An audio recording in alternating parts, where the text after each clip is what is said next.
Greetings. In this video, I'm going to talk about repairing chess pieces.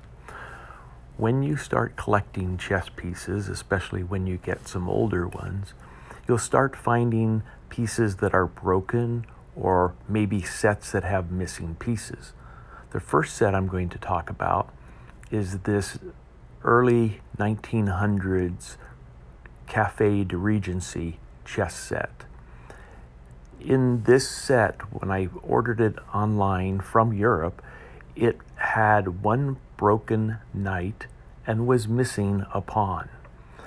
I found another set that was for sale online, and it was missing quite a few pieces, so it was very inexpensive.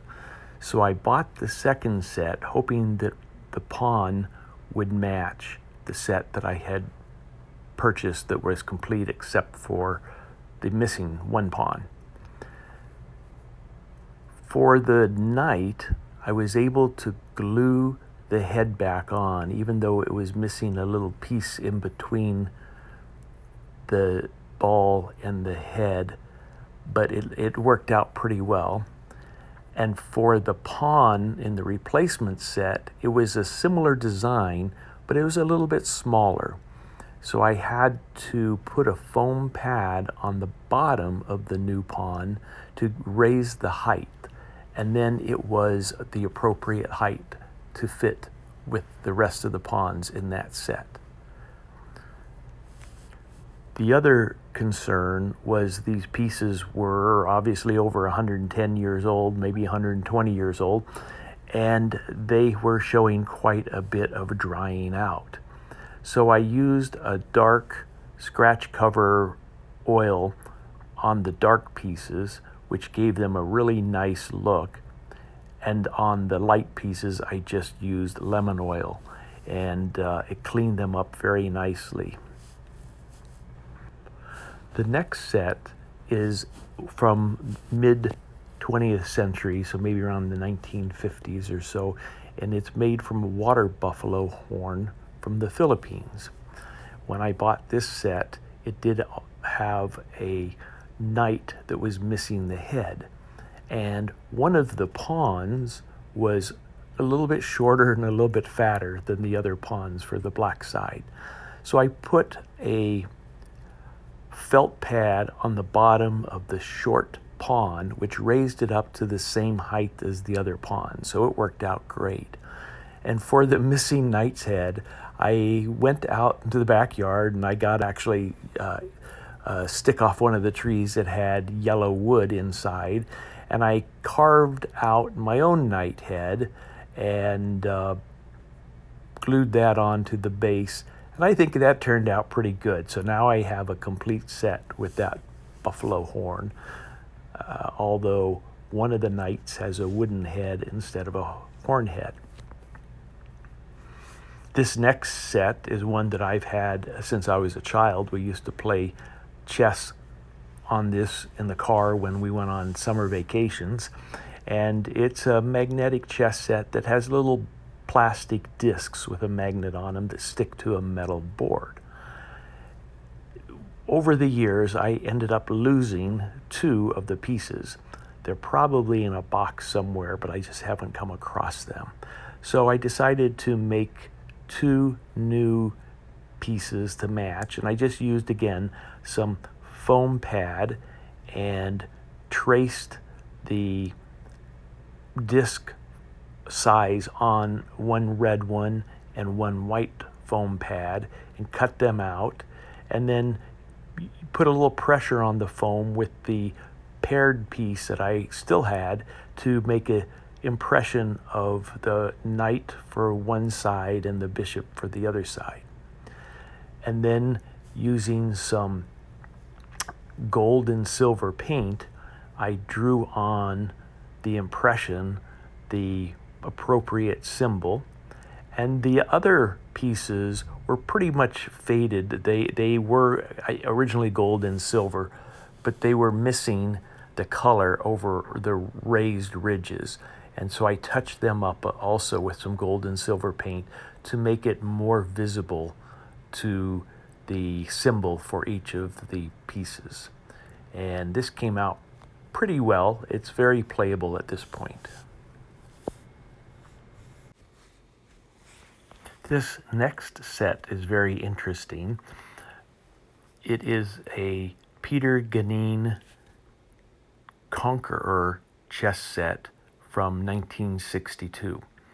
Now the original one is just black and white plastic as seen in these photos, but the set that I bought had been hand painted by a previous owner, and I think they really did a nice job.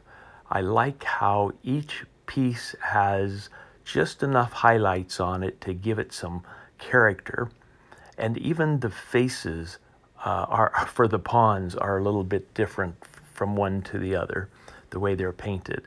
And overall, it makes a very attractive set. Unfortunately, one of the pawns' base was broken, and it was a little bit unstable because it was wobbly. So I used a cap from a beverage bottle, which turned out to be the same diameter as the base. So I cut a wedge out of the cap, slid it inside the base, and traced the broken piece edge onto the cap.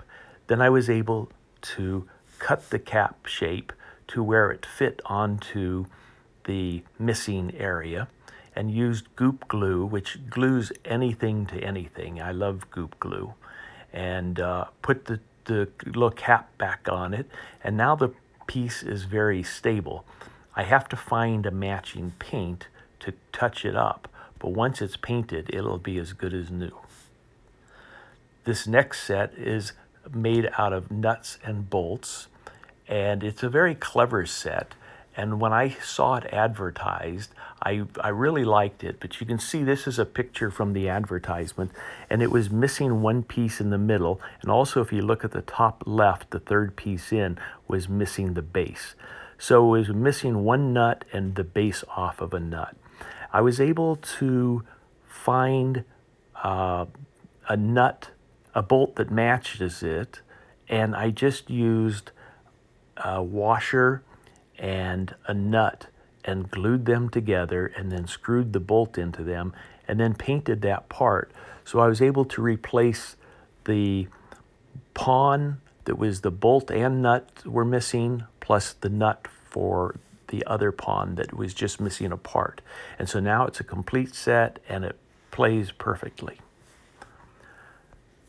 The next set is a French Lardy set, and this is a great design. I really like this set, and I found this at a thrift shop. It came in a box.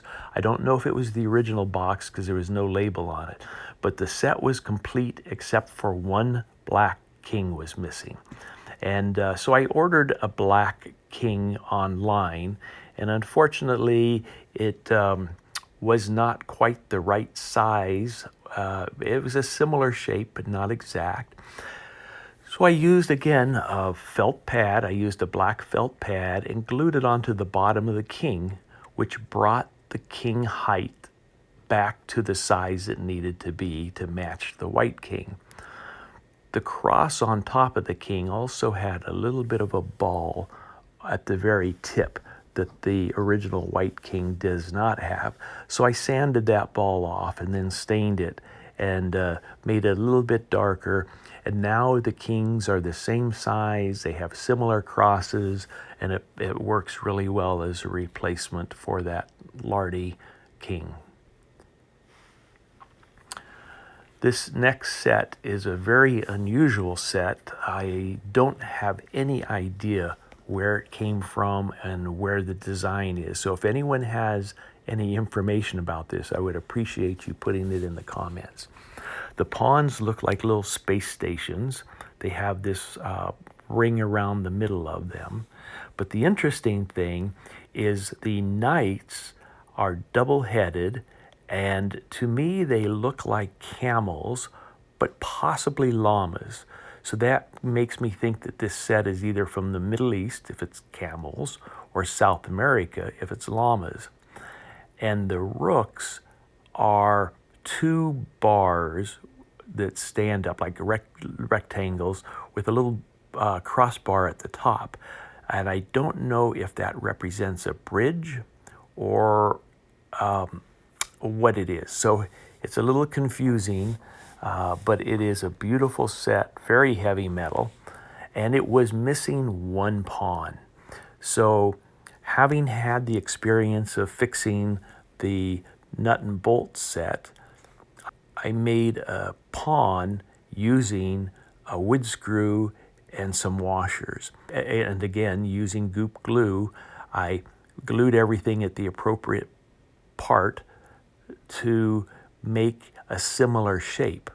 Now first I painted it with gold, the same gold that I had used for the magnetic chess set pieces, and it wasn't quite the right color. So then I found some bronze colored paint and painted the pawn, and now they look like they're really similar colors and the shapes are similar. So it's not an exact match, but it's a real close match, and it works very well. So those are just some ideas on repairing chess pieces if you're ever having missing or broken pieces. Here's a little fun fact. This is a picture of my largest king, which is from a Mexican wooden chess set. The board measures 27 by 27 inches, and the king is 10.5 inches tall. And if you look very closely to the right of the king, there's a tiny little white plastic king. This one is less than 1/2 inch tall, and it fits onto this little magnetic set right next to it. Has a drawer that pulls out, and all the pieces fit into the drawer. And then it's probably about 2.5 inches square, that chessboard. And so this is the two extremes, from my biggest chess king to the smallest chess king. I hope you enjoyed this video. Thanks for watching.